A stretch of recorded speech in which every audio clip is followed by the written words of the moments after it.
我已经死了。萨克尼赫鲁只有行星级1阶，没能力杀死沿海的。谁？H2联盟议长埃克金，一个死人而已。即将宣布一个震惊全球的消息。是谁？赶紧通知首长。他来了。 Dengar kabar dari Babata kalau keluarganya diserang oleh ketiga pengkhianat negara Hansia. Lo Feng akhirnya memutuskan untuk segera kembali dan membantai mereka satu persatu. Mengetahui jika kedua rekannya tewas mengenaskan di tangan Lo Feng, Aktin segera mengadakan konferensi pers di depan Istana Dewa Perang.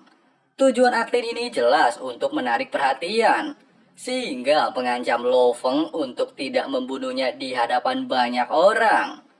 Namun mengingat penderitaan keluarganya, Lo Feng jelas tidak memperdulikan hal tersebut, sehingga dia secara barbar langsung membunuh Aktin di tempat itu juga.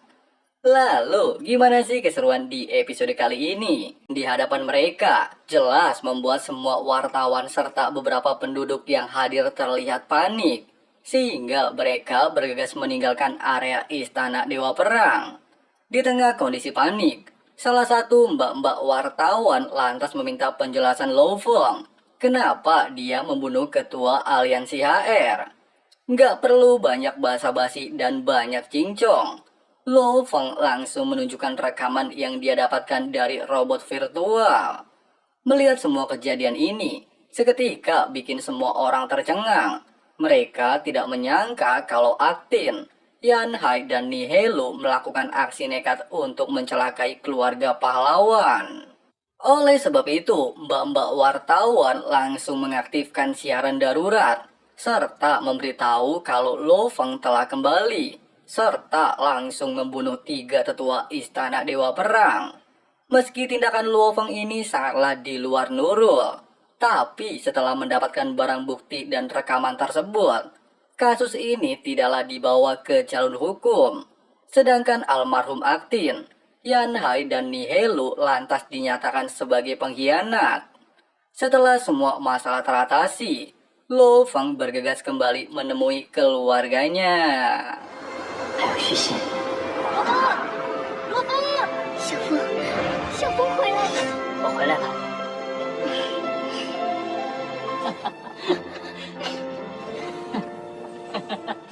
Tidak berselang lama, dikarenakan Luo Feng masih memiliki janji acara pernikahan kepada Mbak Susin, dia lantas ingin secepat mungkin mengadakan pernikahan tersebut.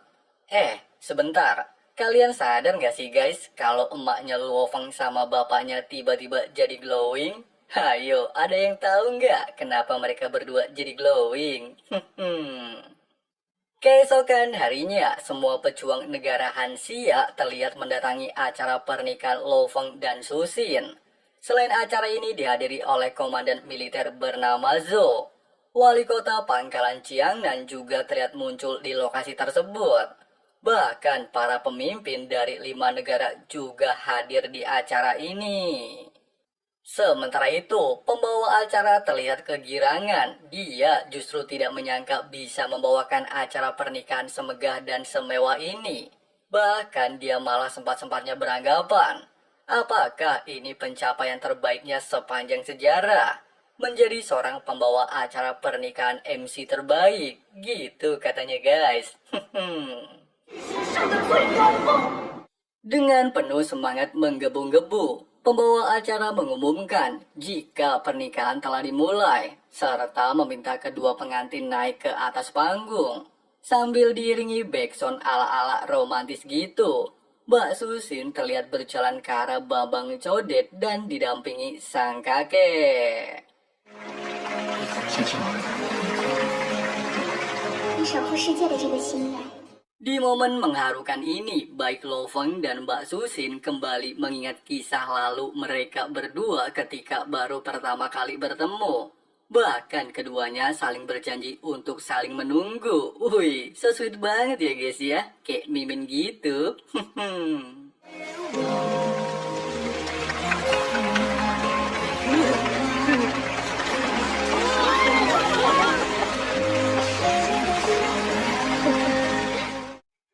Ketika kedua pengantin berada di atas panggung, Lo Feng bersama Susin mengucapkan beberapa kata.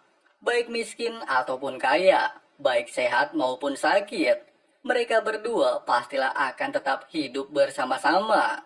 Sampai pada akhirnya mereka berdua telah sah menjadi suami istri. Kalian pasti terharu ya kan ngedengarnya? 恭喜这对新人！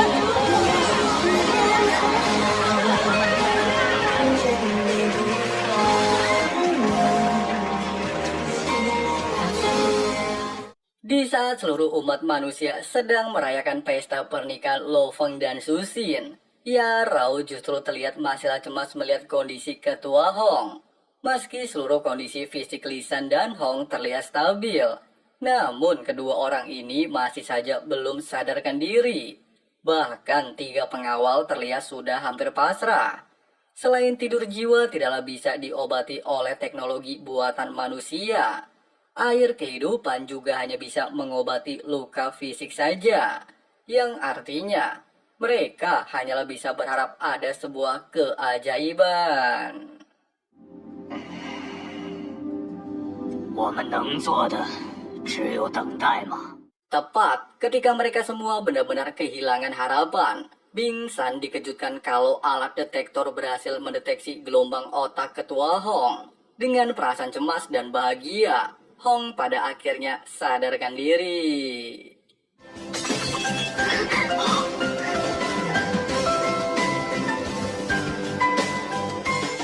Di sisi lain, ketika Lo Feng baru saja meninggalkan bumi untuk melakukan pencarian logam tingkat tinggi, Babata mendapatkan informasi kalau ketua Hong dan Lisan sudah sadarkan diri.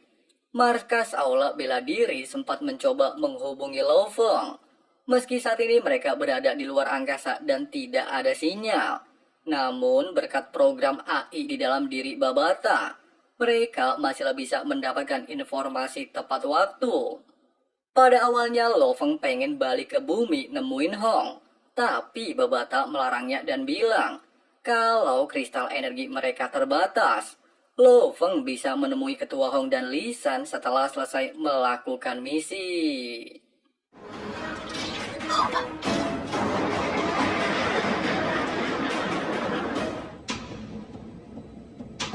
红河雷神，等我们返航再见。 Nah, alasan utama Babata membawa Lo Feng ke planet Mars dikarenakan mereka membutuhkan banyak logam untuk membantu Lo Feng melatih dunia dewa dengan tubuh Golden Hornet. Nah, bahan yang mereka butuhkan itu ada di planet Mars. Lo Feng sendiri masih heran. Para manusia seringkali mengirim detektor ke Mars, tapi belum ada hasil apapun. Babata bilang, teknologi manusia itu ketinggalan zaman. Kemudian dia mengaktifkan simulasi eksterior untuk memperlihatkan kemajuan teknologi kepada Lo Feng.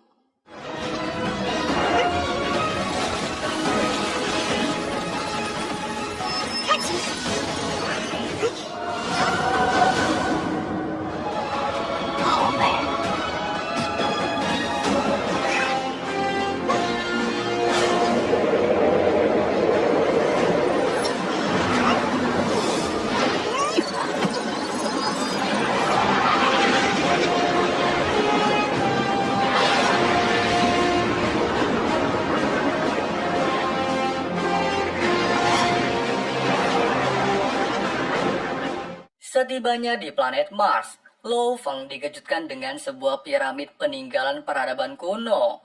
Babata menjelaskan, piramid itu merupakan bekas markas armada antar bintang kerajaan Silver Blue. Alasan detektor umat manusia tidak bisa menemukan hasil karena keberadaan piramid ini. Pasalnya, ketika detektor memasuki planet Mars, selain akan hancur, rekaman memori akan langsung dihapus. Lo Feng masih bingung.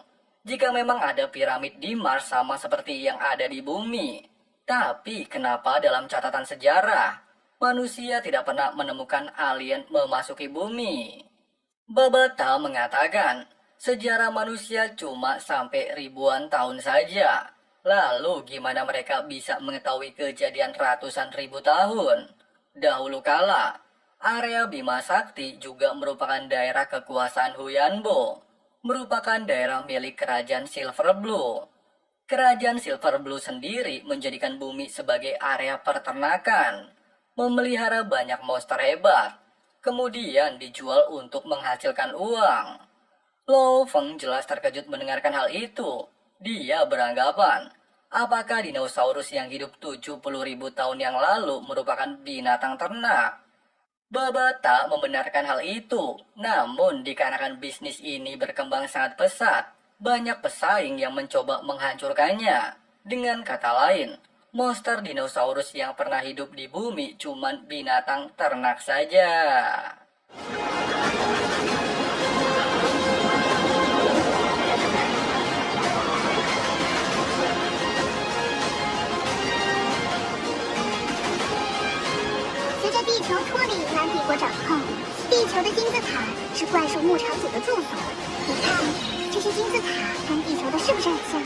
Setelah mendekati piramida, Babata kembali menjelaskan, Kerajaan Silver Blue selain memiliki bisnis monster, mereka juga memiliki bisnis penambangan kristal eter emas. Piramida inilah yang berfungsi sebagai tambang. Setelah Huyanbo menghancurkan pasukan Kerajaan Silver Blue, kristal eter dikubur di bawah tempat ini. 地球上好像没有这种金属，以太晶晶又是什么？他为什么要摧毁舰队？这个舰队是被霍元博老师毁灭的。 Nah, karena Lo Feng emang agak on, Babata terpaksa kembali menjelaskan. Kristal eter merupakan logam luar angkasa, memiliki kualitas A8, sedangkan tembaga merah milik Lo Feng memiliki kualitas F9. Meteor yang sering jatuh ke bumi juga merupakan logam luar angkasa. Kualitasnya sendiri dibagi dari A sampai Z. Untuk bisa melatih dunia dewa dengan tubuh Lo Feng saat ini, mereka memerlukan logam tingkat B. Singkatnya, setelah menjelaskan semua yang perlu Lo Feng ketahui, Babata lantas memintanya untuk segera menggunakan kekuatan spiritual demi memindai area tambang.